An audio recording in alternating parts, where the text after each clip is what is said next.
Още един от нашите продукти, който ние предлагаме, това е пчелен прашец. Да те информирам набързо, в това бурканче от 350 грама.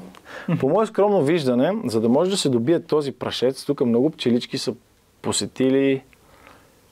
няма използвам конкретна цифра, но много хиляди растения, билки, цветя и дървета са били посетени, за да може да се събере това количество с пчелен прашец, който също е един от най-силните, естествени имуностимулатори, които човек може да опита благодарение на пчеличките.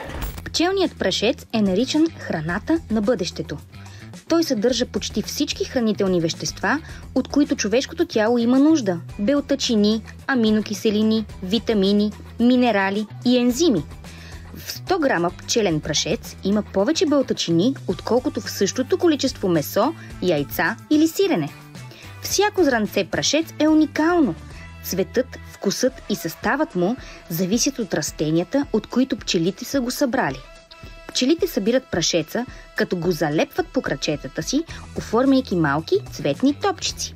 Така го пренасят обратно в кошера, където служи за храна на младите пчели. Пчелният прашец има естествено енергизиращо действие, спортисти го използват за повече издръжливост и по-бързо възстановяване. Редовният прием на пчелен прашец подпомага имунитета, подобрява метаболизма и дори може да облегчи алергии, ако се приема правилно.